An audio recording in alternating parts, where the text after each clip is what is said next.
ఇది పార్టీలకో ప్రభుత్వానికో సంబంధించిన అంశం కాదు. ఇది దేశ ప్రజలకు సంబంధించిన అత్యంత కీలకమైన విషయము. దీనికి సంబంధించి కేంద్ర ప్రభుత్వం చేస్తున్న హడావిడి కానీ, హడావిడి వల్ల జరుగుతున్న శాశ్వత నష్టాన్ని ప్రజలకు వివరించాలన్న ఆలోచనతోని పత్రికా సమావేశాన్ని ఏర్పాటు చేయడం జరిగింది.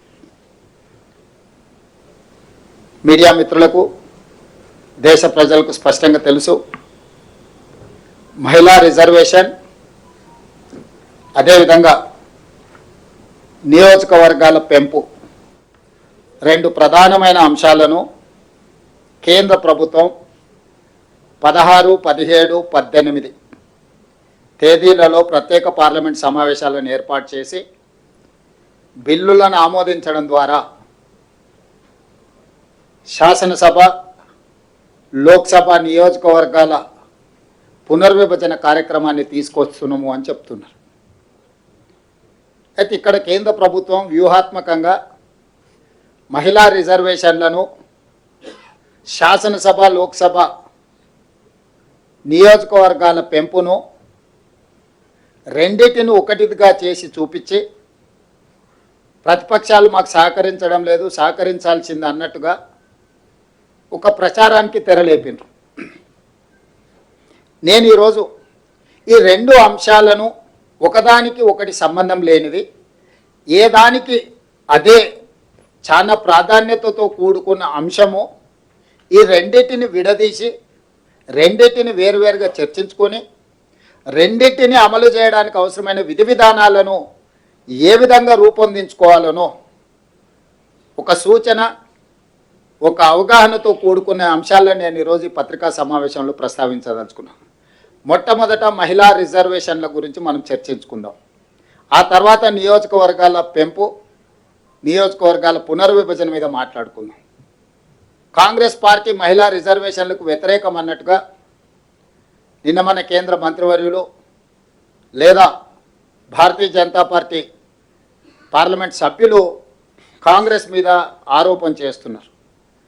నేను ఈ సందర్భంగా ఆ నాయకులకే కాకుండా ప్రజలకు గుర్తు చేయదలుచుకున్నాను.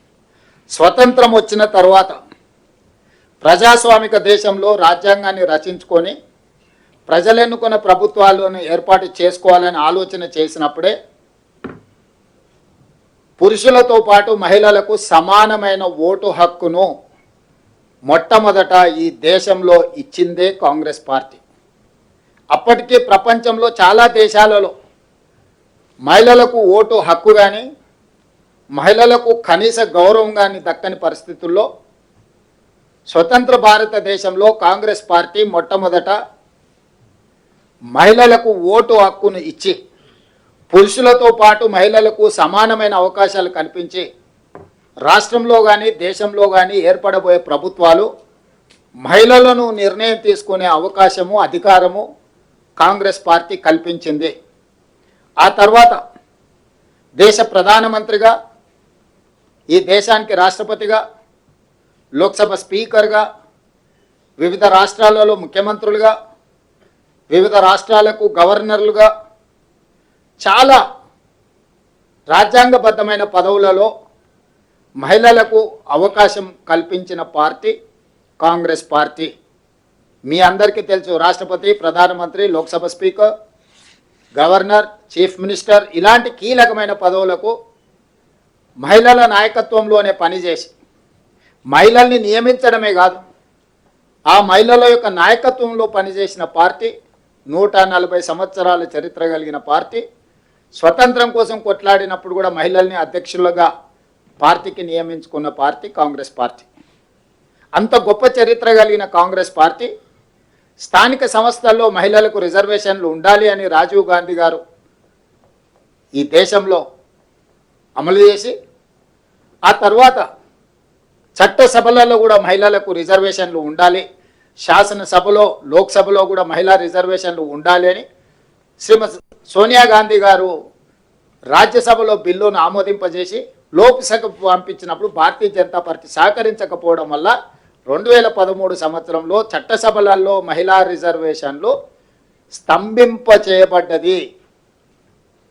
2013 నుంచి 2023 వరకు 10 సంవత్సరాలు నరేంద్ర మోడీ గారు ప్రధానమంత్రిగా మహిళా రిజర్వేషన్లు ఊసే ఎత్తకపోవడం, మహిళలకు రిజర్వేషన్లు ఇవ్వాలన్న ఆలోచన చేయకపోవడం వల్ల దాదాపుగా 10 సంవత్సరాలు మహిళా రిజర్వేషన్లు కాంగ్రెస్ తీసుకున్న నిర్ణయం, సోనియా గాంధీ గారు పాస్ చేసిన బిల్లు లోక్సభ ఆమోదాన్ని నోచుకోకుండా 10 సంవత్సరాలు కాలగర్భంలో కలిసిపోయినట్టుగా కనుమరుగైంది.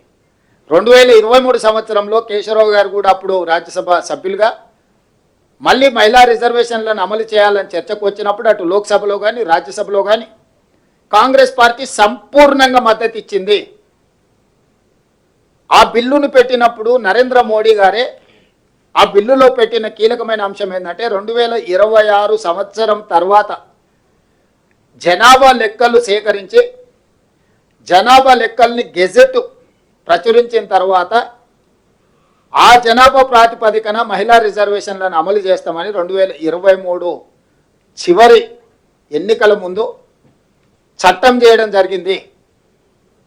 ఆ రోజే 2024 లోక్సభ ఎన్నికల్లో 33% మహిళా రిజర్వేషన్లు అమలు చేస్తామని బిల్లు పెడితే 2024 లోక్సభ జూన్లో జరిగిన ఎన్నికల్లోనే 543 లోక్సభ సభ్యులల్లా 33% అంటే 181 మహిళా ఎంపీలు ఎన్నిక కావడానికి అవకాశం ఉండే. దాంతోపాటు 2024 జూన్ తర్వాత ఏ రాష్ట్రంలో ఎన్నికలు జరిగినా ఆయా శాసనసభలలో కూడా 1/3 మహిళా రిజర్వేషన్ అమలు చేయమని చట్టం చేసినుంటే ఈ మధ్యకాలంలో జరిగిన 24 నుంచి ఇప్పటి వరకు జరిగిన అన్ని రాష్ట్రాలు ఎక్కడైతే ఎన్నికలు జరిగిన రాష్ట్రాలు ఉన్నాయో ఆ రాష్ట్రాలలో కూడా అసెంబ్లీలలో 33% మహిళా రిజర్వేషన్లు అమలు జరిగి ఉండు. కానీ చిత్తశుద్ధి లేని ఎన్డీఏ ప్రభుత్వము ఆ రోజు చట్టాన్ని లోక్సభలో ఆమోదించినప్పుడు తక్షణమే అమలు చేసే అవకాశం ఉన్న చట్టంలో ఫిట్టింగ్ పెట్టి మహిళలకు రిజర్వేషన్లను దూరం చేసింది ఎన్డీఏ ప్రభుత్వం. ఈరోజు మళ్ళీ మహిళా రిజర్వేషన్లను అమలు చేయమనే డిమాండ్ వచ్చినప్పుడు, అమలు చేయాల్సిన పరిస్థితి వచ్చినప్పుడు 2026లో జనాభా లెక్కలేస్తామని ఆదేశాలు ఇచ్చి ఇప్పుడు ఆ లెక్కలు పూర్తి చేసి అమలు చేయాల్సిన అంశాన్ని పక్కన పెట్టి 2011 జనాభా ప్రాతిపదికన మహిళా రిజర్వేషన్లను నియోజకవర్గాల పెంపును రెండు కలిపి ఒకే దాంట్లో పెట్టి ఈరోజు చట్టం ముందుకు తీసుకొస్తుంది. అందుకే ఈరోజు స్పష్టంగా మహిళా రిజర్వేషన్లు తక్షణమే అమలు చేయాలంటే ఆ 2026 తర్వాత సేకరించే జనాభా ప్రాతిపదికన చెయ్యాలి అని ఏదైతే మీరు నిబంధన పెట్టినరో ఆ ఒక్క నిబంధనను సవరించుకుంటే 6 నెలల్లోని ప్రక్రియ అంతా ముగిసిపోయి ఎంబడే జరగబోయే రాష్ట్రాలలో శాసనసభ ఎన్నికలలో 33% మహిళా రిజర్వేషన్లు అమలు చేయొచ్చు. 2029లో ఏదైతే లోక్సభ ఎన్నికలు జరుగుతాయో 543లో 33% అంటే 181 మంది మహిళలకు ఆటోమేటిక్గా లోక్సభలో కూడా ప్రాతినిధ్యం వహిస్తుంది. అట్లా అమలు చేయకుండా ఈరోజు సీట్ల పెంపు కార్యక్రమాన్ని, నియోజకవర్గాల పునర్విభజన కార్యక్రమాన్ని కూడా దీంతో పాటు కలిపినరు. ఇక్కడే రాజకీయ కుట్ర, రాజకీయ అసమానతలు, రాజకీయ వివక్ష ఇవన్నీ మిళితమై ఉన్నాయి. అందుకే ఈరోజు కాంగ్రెస్ పార్టీ పక్షాన తెలంగాణ రాష్ట్ర ముఖ్యమంత్రిగా సహచర మంత్రివర్గ సభ్యులు పెద్దలందరి సమక్షంలో నేను నరేంద్ర మోడీ గారికి చెప్పదలుచుకున్న ఒకే ఒక మాట, మహిళా రిజర్వేషన్లకు సంపూర్ణంగా కట్టుబడి ఉండడమే కాకుండా 100% మేము మద్దతు ఇస్తున్నాము. ఉన్న చట్టం ప్రకారము, ఉన్న సీట్ల ప్రకారము 33% మహిళా రిజర్వేషన్లు అమలు చేయడానికి ఏ చట్టం తీసుకొస్తావు లోక్సభలో రాజ్యసభలో పెట్టు, సంపూర్ణంగా కాంగ్రెస్ పార్టీ మద్దతు ఇస్తుంది. చర్చ కూడా అవసరం లేదు. 2026 సంవత్సరం తర్వాత సేకరించబోయే జనాభా ప్రాతిపదికన రిజర్వేషన్లు అనే ఒక్క అడ్డంకిని తొలగించుకుంటే 6 నెలల లోపలనే మహిళా రిజర్వేషన్లు అమలు చేయొచ్చు. కాబట్టి రేపటి 16, 17, 18 శాసనసభ పార్లమెంట్ సమావేశాలలో తక్షణమే మహిళా రిజర్వేషన్లు ఉన్న సీట్ల ప్రాతిపదికన 33% రిజర్వేషన్లను మహిళలకు అమలు చేసడానికి చట్టం తీసుకురా, మేము సంపూర్ణంగా మద్దతు ఇస్తాము. ఇది తెలంగాణ రాష్ట్ర ప్రభుత్వం తరఫునే కాకుండా కాంగ్రెస్ పార్టీ పక్షాన కూడా మొన్న జరిగిన సిడబ్ల్యూసి సమావేశంలో కాంగ్రెస్ పార్టీ తీసుకున్న నిర్ణయం. మహిళా రిజర్వేషన్లు మహిళల యొక్క రాజకీయ సాధికారితను కాంగ్రెస్ పార్టీ మొదటి నుంచి ఆకాంక్షించింది, మొదటి నుంచి అమలు చేసింది. 100% మహిళా రిజర్వేషన్లకు కాంగ్రెస్ పార్టీ కట్టుబడి ఉంది. తక్షణమే అమలు చేయాల్సిందిగా నరేంద్ర మోడీ గారిని మేము డిమాండ్ చేస్తున్నాము. ఇక రెండవ అంశం, సీట్ల పెంపు, నియోజకవర్గాల పునర్విభజన. ఇది అత్యంత ప్రమాదకరంగా రాజకీయ పావుగా ఈరోజు నరేంద్ర మోడీ గారు వాడుకుంటున్నారు. ఆ దానికి సంబంధించి మాకున్న అభ్యంతరాలను కానీ దక్షిణ భారతదేశంలో ఉన్న ప్రజల యొక్క అభ్యంతరాలను, అదేవిధంగా చిన్న రాష్ట్రాల యొక్క అభ్యంతరాలను ఈరోజు స్పష్టంగా నేను ప్రజలకు వివరించదలుచుకున్నా. ఈరోజు నరేంద్ర మోడీ గారు ప్రవేశపెట్టిన గతంలో నియోజకవర్గాల పునర్విభజన 3 సార్లు జరిగింది. 1957లో నియోజకవర్గాల పునర్విభజన జరిగినప్పుడు 494 సీట్లు ఉన్నాయి దేశంలో లోక్సభలో. 1967లో నియోజకవర్గాల పునర్విభజన జరిగినప్పుడు 520 సీట్లకు పెరిగింది. అదేవిధంగా 1977లో చేసిన నియోజకవర్గాల పునర్విభజన ఇది అత్యంత కీలకమైనది. శ్రీమతి ఇందిరాగాంధీ గారు ఉన్నప్పుడు 1971 జనగణన ప్రకారము 1976లో నియోజకవర్గాల పునర్విభజన జరిగింది. ఆ రోజు ఇందిరాగాంధీ గారు తీసుకున్న నిర్ణయాలు 542 సీట్లకు పెంచినరు. తర్వాత ఒక సీటు సిక్కిం నుంచి యాడ్ అయ్యి ఈరోజు దేశంలో 543 లోక్సభ స్థానాలు నిర్దిష్టంగా ఈరోజు సంఖ్యకు మనం చేరుకున్నాం. ఆ రోజు శ్రీమతి ఇందిరాగాంధీ గారు 1970 దశకంలో దేశంలో కరువు, ఆకలి, జనాభా నియంత్రించాలని కుటుంబ నియంత్రణ విధానాన్ని 1970లో ప్రభుత్వం, కేంద్ర ప్రభుత్వం తీసుకున్నది. కుటుంబ నియంత్రణ అమలు చేసిన 6-7 సంవత్సరాలలోనే దక్షిణాది రాష్ట్రాలు, ముఖ్యంగా కాస్త చదువుకున్న రాష్ట్రాలు, దక్షిణాది రాష్ట్రాలు కుటుంబ నియంత్రణ అమలు చేయడంతో ఇక్కడ జనాభా నియంత్రణ జరిగింది. ఉత్తరాది రాష్ట్రాలలో ఉన్న రాష్ట్రాలు కుటుంబ నియంత్రణ అమలు చేయకపోవడం వల్ల విపరీతంగా జనాభా పెరిగింది. 1970 నుంచి 76, 6-7 సంవత్సరాలలోనే జనాభా మధ్యలో అంతరం పెరిగి ఉత్తర భారతదేశం, దక్షిణ భారతదేశంలో అంతరం పెరుగుతుండడం వల్ల ఇందిరాగాంధీ గారు ఆ అంశాన్ని గుర్తించి 543 సీట్ల ప్రకారమే ఉండాలి, ఆయా రాష్ట్రాలలో ఉన్న నియోజకవర్గాలనే ఆ రాష్ట్రంలో ఉండే లోక్సభ సీట్ల ప్రకారమే నియోజకవర్గాల పునర్విభజన జరగాలని నిర్ణయం తీసుకోవడం వల్ల 1976లో ఉత్తరప్రదేశ్లో 80 సీట్లను ఆ రాష్ట్రంలోనే పునర్విభజన చేసిండ్రు. ఉమ్మడి ఆంధ్రప్రదేశ్లో ఉన్న 42 లోక్సభ నియోజకవర్గాలను ఈ రాష్ట్రంలో పునర్విభజన చేశారు. 25 సంవత్సరాల వరకు సీట్ల పెంపును శ్రీమతి ఇందిరాగాంధీ గారు నిషేధించారు.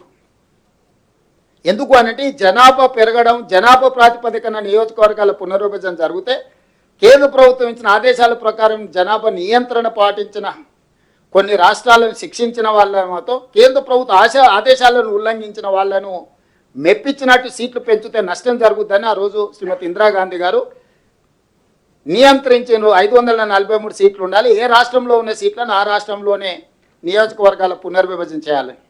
2001లో వాజ్పేయి గారు ప్రధానమంత్రిగా ఉన్నప్పుడు కూడా మళ్ళీ లోక్సభలో, చట్టసభలలో చర్చ వచ్చినప్పుడు ఇందిరాగాంధీ గారు ఏదైతే దూరదృష్టితో జనాభా ప్రాతిపదికన జరిగే నియోజకవర్గాల పునర్విభజన, చిన్న రాష్ట్రాలు మరీ చిన్నగా మారుతాయి, పెద్ద రాష్ట్రాలు మరీ పెద్దగా మారుతాయి, భూస్వాములు జాగీర్దారులుగా మారుతారు, పేదలు అత్యంత నిరుపేదలుగా మారుతారు, నిరాదరణకు గురవుతారని చెప్పి 2001లో కూడా వాజ్పేయి గారు తిరిగి నియోజకవర్గాల పునర్విభజన చేయాలనుకున్నప్పుడు స్పష్టంగా ఇంకొక 25 సంవత్సరాల వరకు ఈ 543 ప్రకారమే ఏ రాష్ట్రంలో ఎన్ని సీట్లు ఉన్నాయో ఆ రాష్ట్రాల ప్రాతిపదికన నియోజకవర్గాల పునర్విభజన జరగాలి. అక్కడ దామాషా ప్రకారం ఎస్సీ ఎస్టీ సీట్లను, అక్కడ ఉన్న అసెంబ్లీ సీట్ల రిజర్వేషన్లను వీటన్నిటిని మార్చుకోవడానికి 2001లో చట్ట సవరణ అటల్ బిహారీ వాజ్పేయి గారు చేశారు. ఆ ప్రాతిపదికన జరిగిన నియోజకవర్గాల పునర్విభజననే 2009లో ఉమ్మడి ఆంధ్రప్రదేశ్లో ఉన్న పార్లమెంట్ సీట్లు తెలంగాణలో 15 ఉండే, ఆంధ్రప్రదేశ్లో 27 ఉండే. 2009లో 17 సీట్లు తెలంగాణకు వచ్చినాయి, 25 సీట్లు ఆంధ్రప్రదేశ్కి పోయినాయి. ఆనాడు 107 అసెంబ్లీలు తెలంగాణలో ఉండే, 187 సీట్లు ఆంధ్రప్రదేశ్లో ఉండే, 119 సీట్లు తెలంగాణకు వచ్చి 175 సీట్లు ఆంధ్రప్రదేశ్కి పోయినాయి 2009లో. సో ఎక్కడ కూడా ఒక రాష్ట్రాన్ని ఒక యూనిట్గా తీసుకొని లోక్సభ అసెంబ్లీ నియోజకవర్గాలను 2007-8 నియోజకవర్గాల పునర్విభజనలో నిర్ణయం తీసుకోవడం వల్ల ఈ నియంత్రణ వాజ్పేయి గారు ఏదైతే 2001లో చట్టం చేసిండో 25 సంవత్సరాల భవిష్యత్తులో, అంటే 2026 వరకు సీట్ల పెంపు అనేది చట్టపరంగా నిషేధం విధించడం జరిగింది.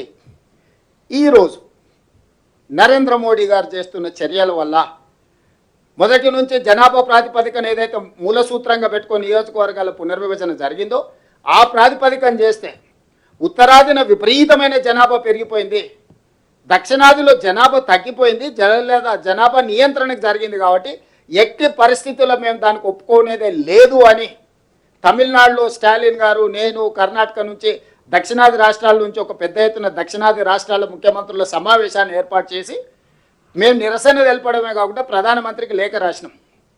మీరు జనాభా ప్రాతిపదికన తీసుకుంటే దక్షిణాది రాష్ట్రాలకు పూర్తిగా వివక్ష, నిరాదరణ, అన్యాయం జరుగుతుంది, దీన్ని ఏమాత్రం మేము ఒప్పుకునే సమస్యనే లేదని చెప్పడంతో ఇంకో రూపంలో ఈరోజు బయలుదేరారు.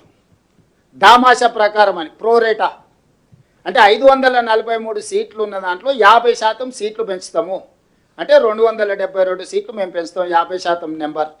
ఈ 272 సీట్లు ఎట్లా పెంచుతామంటే ఇప్పుడు ఎన్ని ఉన్నాయో దాంట్లో 50% పెంచుతామని. ఫర్ ఎగ్జాంపుల్ కేరళలో 20 సీట్లు ఉన్నాయి, 10 పెరిగితే 30 అవుతాయి. ఉత్తరప్రదేశ్లో 80 సీట్లు ఉన్నాయి, 50% అంటే 40 సీట్లు పెరిగితే 120 అవుతాయి. ఇందులో పొంచి ఉన్న ప్రమాదం ఏంటంటే, నేను ఒక్కొక్క రాష్ట్రానికి దక్షిణాదిన ఉత్తరాదిన పోల్చి చెప్తున్నాను, అది ప్రతి రాష్ట్రానికి దక్షిణాదిలో ఉన్న రాష్ట్రాలకు అప్లై అవుతాయి. ఈరోజు 20 సీట్లు ఉన్న కేరళకు, 80 సీట్లు ఉన్న ఉత్తరప్రదేశ్కు అంతరం 60 సీట్లు. ఈరోజు 50% పెంచితే కేరళ 30 సీట్లు అవుద్ది, ఉత్తరప్రదేశ్ 120 సీట్లు అవుద్ది. ఇప్పుడు 30కి 120కి అంతరం 90 సీట్లు. అంటే ఈరోజు కేరళకు ఉత్తరప్రదేశ్కు ఉన్న గ్యాప్ 60 సీట్ల బదులు 90 సీట్లం అవుతుంది.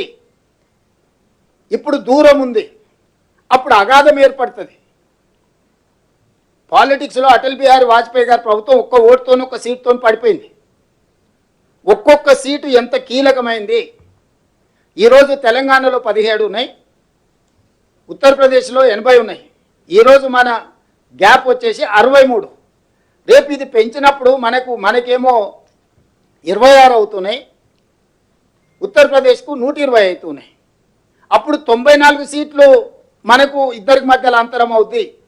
ఇట్లా ఉత్తరప్రదేశ్, మధ్యప్రదేశ్, బీహారు, రాజస్థాను, వీటిని బీమారు అంటారు, బీమారు రాష్ట్రాలు.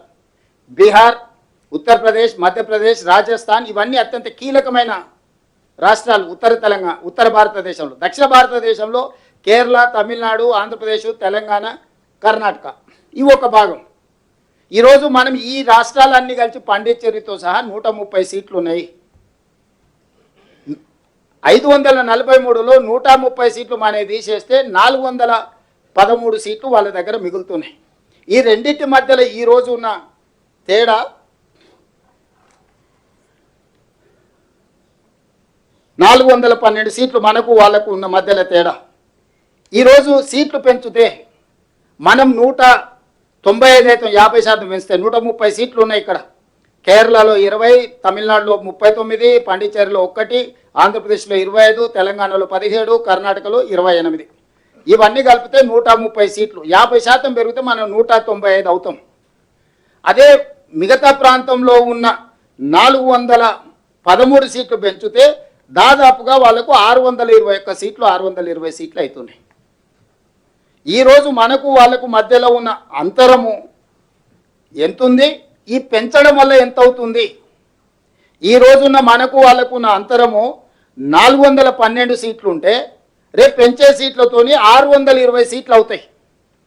208 సీట్లు అదనంగా ఉత్తర భారతదేశానికి అన్డ్యూ అడ్వాంటేజ్. భవిష్యత్తులో ఇప్పటికే భారతీయ జనతా పార్టీ అధికారంలోకి వచ్చిన తర్వాత దక్షిణాది రాష్ట్రాలకు కీలకమైన శాఖలు ఏవీ ఇవ్వలే. ప్రైమ్ మినిస్టర్ కానీ, హోమ్ మినిస్టర్ కానీ, డిఫెన్స్ మినిస్టర్ కానీ, కామర్స్ మినిస్టర్ కానీ, ఇట్లా మీరు మొదటి 10 శాఖలు తీసుకుంటే ఒక ఆర్థిక శాఖ మాత్రమే దక్షిణాది రాష్ట్రాలకు ఇచ్చిండ్రు. ఏ ఒక్క శాఖ కూడా, రాష్ట్రపతి పదవి కూడా, కీలకమైన ఏ పదవి కూడా దక్షిణాది రాష్ట్రాలకు ఇవ్వలేదు.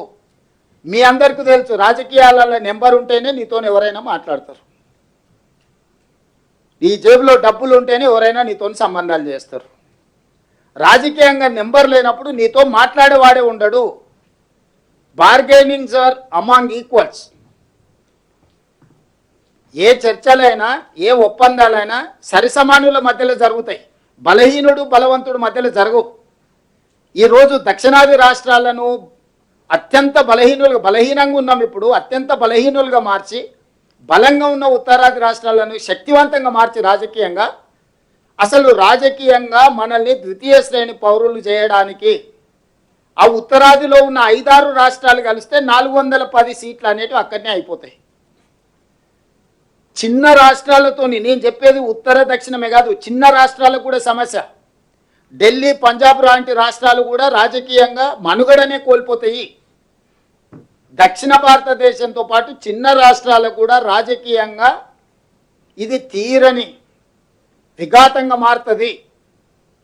అందుకే ఈరోజు నరేంద్ర మోడీ గారికి స్పష్టంగా మేము చెప్తున్నాం, నువ్వు సీట్లు పెంచాలనుకుంటే ఏ ప్రాతిపదికన పెంచాలో మొదట అఖిలపక్షాన్ని పిలువు. అసలు ఏ ప్రాతిపదికన సీట్లు పెంచాలి, ఎన్ని పెంచాలి? 50% పెంచాలని నరేంద్ర మోడీ గారికి ఏ దేవుడు చెప్పిండో అర్ధరాత్రి నిర్ణయం తీసుకున్నాడు. ఉన్న సీట్ల మీద 50% పెంచుతా అంటుండు. నేను ఒక ప్రశ్న అడగదలుచుకున్నాను, ఉన్న సీట్లు ఏ ప్రాతిపదికన ఏర్పడ్డాయి? జనాభా ప్రాతిపదికన మీదనే కదా ఏర్పడ్డది. ఉత్తరప్రదేశ్కి 80 ఎందుకు వచ్చినాయి, ఉమ్మడి ఆంధ్రప్రదేశ్కు 42 ఎందుకు వచ్చినాయి? ఆ రోజు ఉత్తరప్రదేశ్లో జనాభాని లెక్క తీసుకున్నప్పుడు అక్కడ 80 వచ్చినాయి, ఉమ్మడి ఆంధ్రప్రదేశ్లో జనాభాను తీసుకుంటే ఇక్కడ 42 వచ్చినాయి. ఏ జనాభా ప్రాతిపదిక మీద అయితే 543కు మనం చేరినామో దాని మీద సరాసరి బ్లాంకెట్గా 50% అని చెప్పేసి కలిపేస్తున్నావు. ఏ జనాభా నియంత్రణ చేసిన వాళ్ళకి అన్యాయం జరుగుతుంది అంటున్నావు. మూల సూత్రమైన జనాభా ప్రాతిపదికన ఏర్పడిన విధానాన్ని ప్రోరేట ప్రకారం 50% పెంచేస్తా నేనని చెప్పి నీ రాజకీయ మనుగడ కోసం, నీ రాజకీయ అవసరాల కోసం ఈ రోడ్లు సీట్లు పెంచడంతో దక్షిణ భారతదేశానికి వచ్చే 195, ఉత్తర భారతదేశానికి వచ్చే 621 సీట్లు ఉత్తర దక్షిణ భారతదేశాలలో విపరీతమైన అంతరం పెంచుతుంది. ఇది దేశ మనుగడకు మంచిది కాదు. ఇది రాజకీయ పార్టీలకు సంబంధించిన విషయం కాదు. ఇది దేశ ప్రజలకు సంబంధించిన విషయము. వివక్ష అనేది ఎక్కడికి దారితీస్తుందో మనం అందరం చూసినాము. తెలంగాణ రాష్ట్ర ఉద్యమము, తెలంగాణ రాష్ట్ర ఏర్పాటు, నక్సలైట్ల ఉద్యమము, సమాజంలో వచ్చిన మార్పులన్నీ కూడా వివక్ష ఎక్కడికి దారితీస్తుందో మనకు కళ్ళకు కట్టినట్టుగా కనిపిస్తుంది. ఈరోజు ఈ వివక్షను ఇంకా పెంచడానికి బీజేపీ ప్రయత్నం చేసుకుంటూ ప్రజల్ని మభ్యపెడుతూ చిన్న రాష్ట్రాలకు, ముఖ్యంగా దక్షిణాది రాష్ట్రాలకు అన్యాయం చేసుకుంటూ మేము ఏమీ చేయడం లేదు, ఇది ఒక అద్భుతమైన బిల్లు, ఈ అద్భుతమైన బిల్లుకు మీరు అనుకూలంగా లేరు, మీరు మహిళా వ్యతిరేకులా అని మహిళల ముసుగులో ఆనాడు యుద్ధం చేసినప్పుడు కూడా శిఖండిని అడ్డం పెట్టుకొని చేసిరు. ఈరోజు మీరు సీట్లు పెంచే అధికార దాహానికి మహిళల్ని అడ్డం పెట్టుకోకండి. మహిళా బిల్లుకు మేము సంపూర్ణంగా మద్దతు ఇస్తున్నాం. మహిళా బిల్లు తక్షణమే అమలు జరగాలి. ఉన్న ప్రాతిపదికన 543 లోక్సభ స్థానాలలో 33% 181 సీట్లు మహిళలకు ఇచ్చేసేయండి తక్షణమే. తెలంగాణ రాష్ట్రంలో ఉన్న 119 అసెంబ్లీలలో మహిళలకు 140 అసెంబ్లీ సీట్లను తక్షణమే మీరు మహిళా రిజర్వేషన్లు చేయండి. ఉన్న అసెంబ్లీలు, ఉన్న లోక్సభ స్థానాలకు 1/3 ప్రకారం మహిళా రిజర్వేషన్లు చేయండి. అన్అపోజ్డ్గా మేము మద్దతు పలుకుతాం. సీట్ల పెంపు, నియోజకవర్గాల పునర్విభజన, ఇది రెండవ అంశం, నిగూఢమైన అంశం. ఇందులో ఉన్న కుట్ర ప్రజలకు చెప్పాలి. ఈరోజు దక్షిణ భారతదేశంలో మేము నియంత్రణ పాటించడం వల్ల మేము ఆర్థికంగా జిఎస్డిపి హైయెస్ట్ కంట్రిబ్యూషన్ మేము. దక్షిణాది రాష్ట్రాలు ఫైనాన్షియల్ క్యాపిటల్స్, ఉత్తరాది రాష్ట్రాలు పొలిటికల్ క్యాపిటల్స్. పొలిటికల్ క్యాపిటల్స్ ఎప్పుడు కూడా ఫైనాన్షియల్ క్యాపిటల్స్ని సబ్సర్వెంట్గా చూస్తారు. పన్నులు కట్టాలి, ఢిల్లీకి వెళ్ళి సలాం పెట్టాలి. మాకు ఎలాంటి అవకాశాలు, మాకు ఎలాంటి అధికారం లేకుండా చేయడానికి ఈరోజు కుట్ర జరుగుతుంది. పన్నులు కట్టడం, సలాం కొట్టడం అనే విధానానికి మేము 100% వ్యతిరేకము. నేను నిర్దిష్టంగా చెప్పదలుచుకున్న నరేంద్ర మోడీ గారికి, మీరు చేస్తున్న కుట్ర దీర్ఘకాలంలో ఈ దేశానికి చాలా పెద్ద సమస్యగా, విపత్తుగా మారుతుంది. ఇది ఏమాత్రం మంచిది కాదు. కాబట్టి ఈరోజు మీరు అనొచ్చు, మీరు గుడ్డిగా వ్యతిరేకిస్తే మరి దీనికి పరిష్కారం ఏందని. అందుకే హైబ్రిడ్ మోడల్ నేను ప్రపోజల్ చేయదలుచుకున్నా. ఈ హైబ్రిడ్ మోడల్లో మీరు 272 సీట్లు మీరు పెంచాలని నిర్ణయించుకున్నారు కదా, అందులో 50%, 136 సీట్లు మీరు చెప్పుకుంటున్న ప్రోరేటా ప్రకారం ఇచ్చుకోండి. ఇంకొక 136 సీట్లు 50% ఉన్నాయి కదా, జిఎస్డిపి ప్రాతిపదికన దేశం యొక్క స్థూల ఆర్థిక ఉత్పత్తి ప్రాతిపదికన సీట్లను విభజించండి. అప్పుడు జనాభా నియంత్రణ చేసి దేశ ఆర్థిక వ్యవస్థకు ఆదాయాన్ని తెచ్చిపెట్టిన రాష్ట్రాలను మీరు గౌరవించినట్టు అవుతుంది. కాబట్టి ఈ హైబ్రిడ్ మోడల్ తీసుకోండి. మీరు అనుకుంటున్న ప్రోరేటా ప్రకారము నువ్వు పెంచాలనుకున్న సీట్లలో 50%, ఇంకొక 50% జిఎస్డిపి ప్రాతిపదికన ఈ దేశ ఆర్థిక వ్యవస్థలో స్థూల ఉత్పత్తిలో అత్యధికంగా భాగస్వామ్యం చేస్తున్న రాష్ట్రాలకు మీరు సీట్లు ఇవ్వండి. ఇప్పటికే నార్త్ ఈస్టర్న్ అండ్ యూనియన్ టెరిటరీస్లో జనాభా ప్రాతిపదికన పార్లమెంట్ సీట్లు లేవు. ఈశాన్య రాష్ట్రాలలో, యూనియన్ కేంద్ర పాలిత ప్రాంతాలలో జనాభా ప్రాతిపదిక లేదు. అక్కడి నుంచి ప్రాతినిధ్యం ఇవ్వాలని చెప్పి చిన్న చిన్న రాష్ట్రాలు ఉన్నాయి. ఇప్పుడు గోవా 10-12 లక్షలు ఉంటుంది మొత్తం జనాభానే, 12 లక్షలు ఉంది ఓటర్లు, 2 ఎంపీలు ఉన్నాయి. మల్కాజ్గిరిలో 36 లక్షల ఓట్లు ఉన్నాయి. 3 గోవా రాష్ట్రాలు ఈజ్ఈక్వల్ టు ఒక మల్కాజ్గిరి పార్లమెంట్. డయ్యూ డామన్ లేకపోతే ఇట్లాంటివన్నీ ఏవైతే ఉన్నాయో ఇవన్నీ కూడా ఈశాన్య రాష్ట్రాలలో కూడా మీకు చిన్న పాపులేషన్కు ఎంపీ సీట్లు ఉన్నాయి. సో 100% జనాభా ప్రాతిపదికన కూడా సీట్ల పంపకాలు లేవు. ఈశాన్య రాష్ట్రాలలో, కేంద్ర పాలిత ప్రాంతాలలో ఆ ప్రాంతాలకు ప్రాతినిధ్యం ఇవ్వడానికి జనాభాను పక్కన పెట్టి వాళ్ళకి ప్రాతినిధ్యాన్ని ఇచ్చిండ్రు. పెద్ద రాష్ట్రాల మధ్యలోనే సమస్యను పరిష్కరించడానికి జనాభా ప్రాతిపదికన సీట్లు పెంచిండ్రు. ఈ పెంచిన సీట్లను, ఈ ఉంచిన సీట్లను, ఇచ్చిన సీట్లను ఈరోజు మళ్ళీ మీరు పెంచుకుంటూ పోతే ఈరోజు దక్షిణ భారతానికి, ఉత్తర భారతానికి విపరీతమైన అంతరం ఏర్పడుతుంది. దాంతో మేము రాజకీయంగా ద్వితీయ శ్రేణి పౌరులుగా మిగిలిపోవాల్సి వస్తుంది. మేము అత్యధిక ఆదాయాన్ని దేశానికి అందిస్తున్నాం, అత్యధికంగా ఉద్యోగ ఉపాధి అవకాశాలు మేము అందిస్తున్నాం. అన్ని రకాలుగా ఈ దేశాన్ని బలోపేతం చేయడానికి మేము అందరం పనిచేస్తున్నాం. అట్లాంటి మమ్మల్ని శిక్షించే అధికారం మీకెవరు ఇచ్చిండ్రు? అందుకే సుప్రీంకోర్టు కూడా చాలా సందర్భాలలో విద్యా ఉద్యోగ అవకాశాలలో 50% రిజర్వేషన్లు, 50% మెరిట్ అని చెప్పింది. మీ అందరికీ తెలుసు. మన స్థానిక సంస్థలలో కూడా రిజర్వేషన్లు పెంచాలనుకున్నప్పుడు కూడా సుప్రీంకోర్టు 50% మించకుండా మీరు రిజర్వేషన్లు అమలు చేయమని సుప్రీంకోర్టు ఆదేశాలు ఇచ్చింది. అందుకే మనం పంచాయతీరాజ్లో కానీ, మున్సిపల్లో కానీ, రూరల్ లోకల్ బాడీస్లో కానీ, అర్బన్ లోకల్ బాడీస్లో మనం 50% మించకుండా రిజర్వేషన్లు పెట్టుకున్నాం. సో 50% రిజర్వేషన్లు, 50% మెరిట్.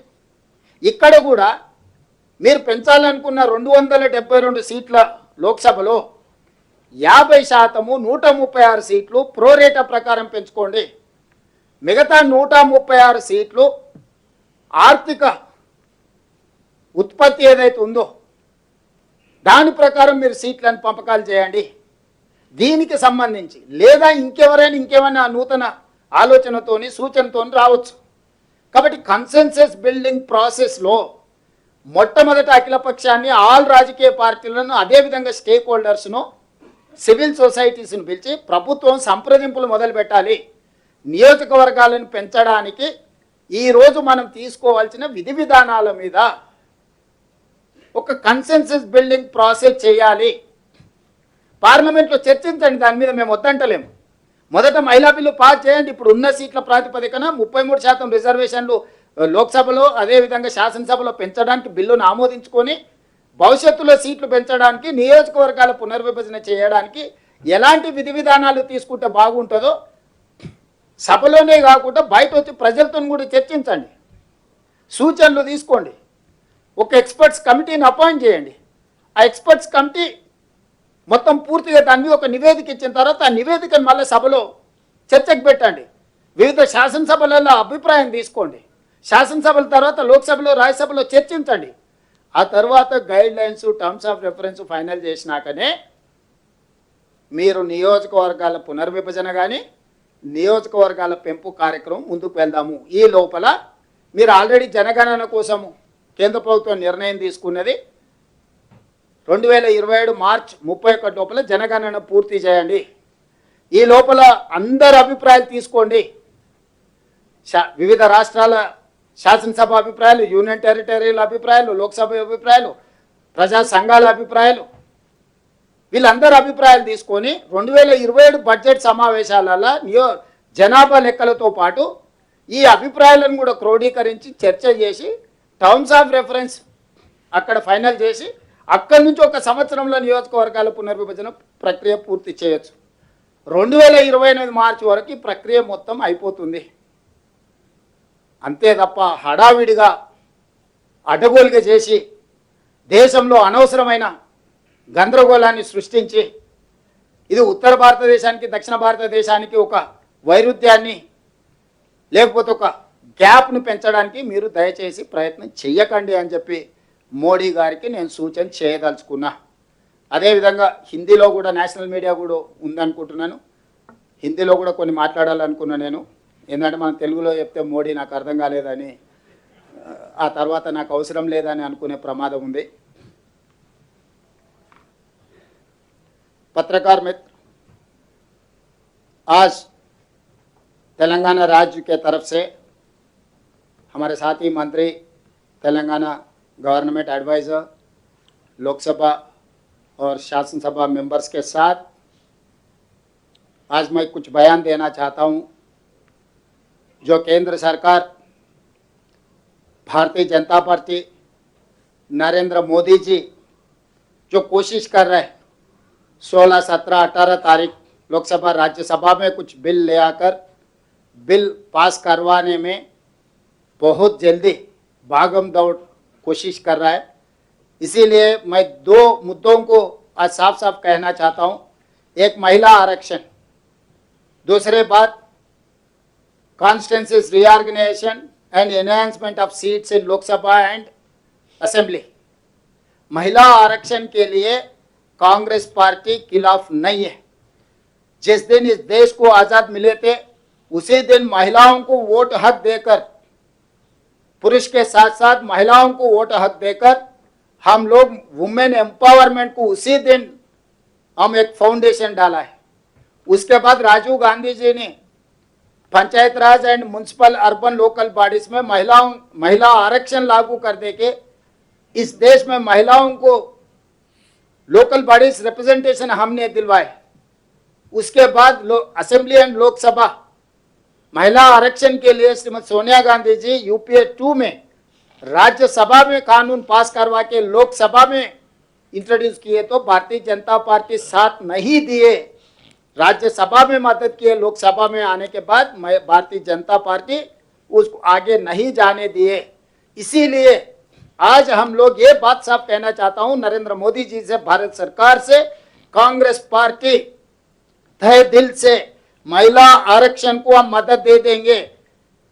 बाज़ाब्ता बिल लोकसभा राज्यसभा में रख दो, एक ही दिन में हम पास करवा देंगे.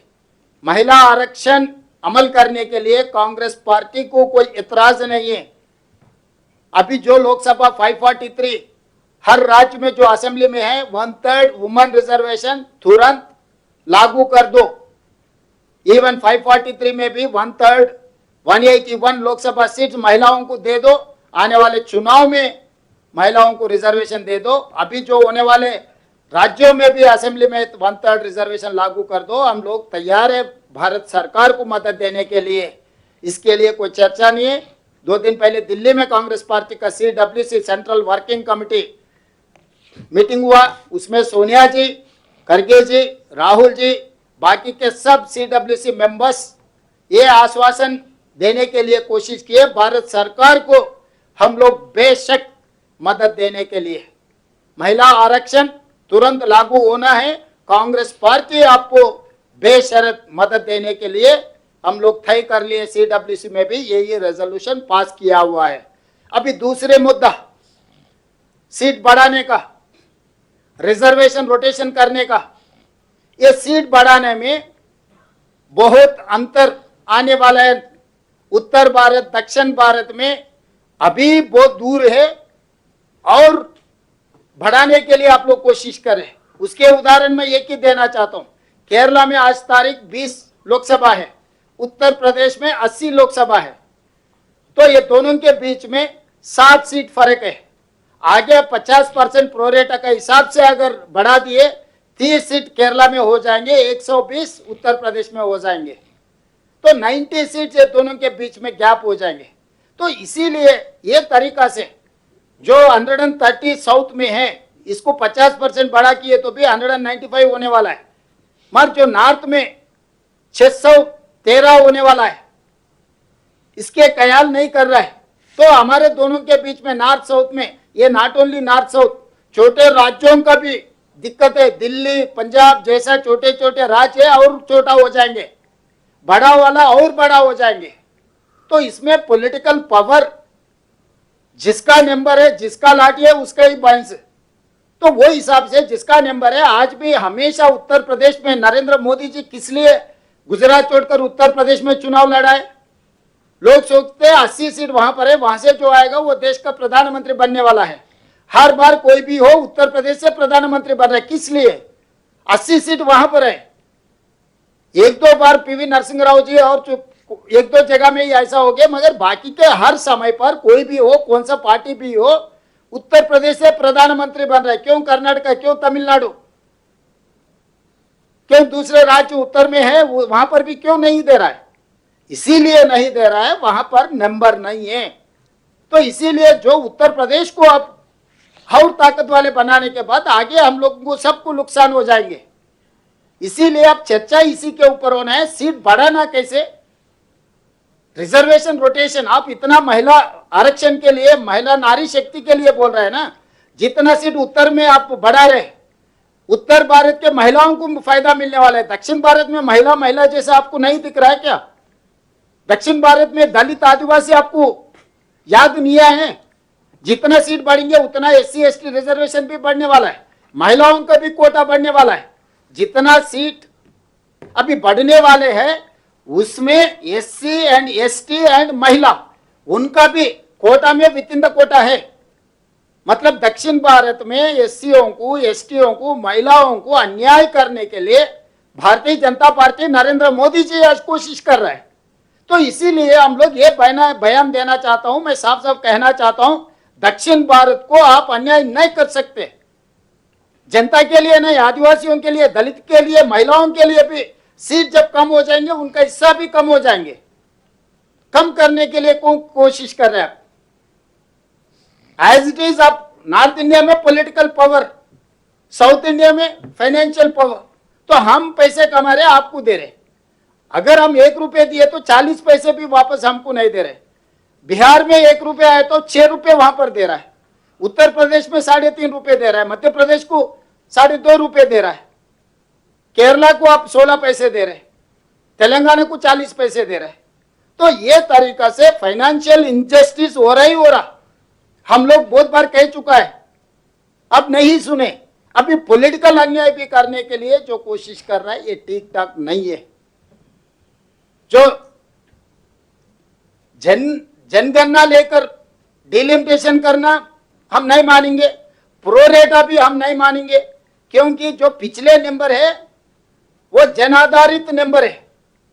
आज 50% जो भी प्रोरेटा दे रहे हैं उसी के हिसाब से हमको नुकसान पहुंचाएंगे। इसीलिए आज हम लोग तेलंगाना के तरफ से एक हाइब्रिड मॉडल सुझाव देना चाहता हूं। आप 272 सीट्स जो बढ़ाने के लिए कोशिश कर रहे हैं, उसमें 50% 136 सीट्स को प्रो रेटा में बांट दो। जो बचे 136 जीएसडीपी हिसाब से आप राज्यों के बीच में अब डिस्ट्रीब्यूट कर दो, तब थोड़ा बहुत कंसेंसस बिल्ड होने का चांसेस है।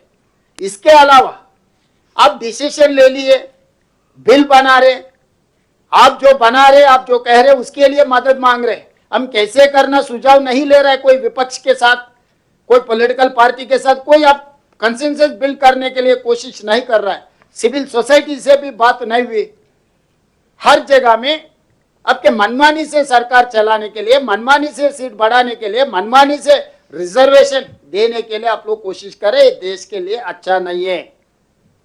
इसीलिए मोदी जी से, भारत सरकार से मेरा एक ही गुजारिश है, महिला आरक्षण बिल इस लोकसभा राज्यसभा में पास करवा लो। जो दूसरा बिल इसके महिलाओं के पीछे से छुप छुप के जो बना, जो बिल पास करवाने के लिए जो कोशिश कर रहे हैं ना, सीट बढ़ाने का और रिजर्वेशन रोटेशन करने का, इसके ऊपर चर्चा करो। आगे ऑल पॉलिटिकल पार्टीज को मिलाओ, बुलाओ, बात करो, सिविल सोसाइटी से बात करो, जितने भी राज्यों हैं असेंबली में चर्चा करो। पूरा एक कंसेंसस बिल्डिंग, इन लोगों के ओपिनियन लेने के बाद फिर बजट सेशन में लोकसभा में चर्चा करो, क्या करना है, कैसे आगे जाना, तब देश के लिए ठीक ठाक है। जो तरीका से जो कर रहे हैं वो ठीक नहीं है। आप हाइब्रिड मॉडल के बारे में सोचो, हाइब्रिड मॉडल ले लो, 50% प्रोरेटा में लो, 50% जीएसडीपी लेके जो राज्यों में फर्क है वो अंतर कम करने के लिए भारत सरकार की जिम्मेदारी है, वो अंतर कम करने के लिए कोशिश करो। यही हमारा मांग है, यही हमारा डिमांड है।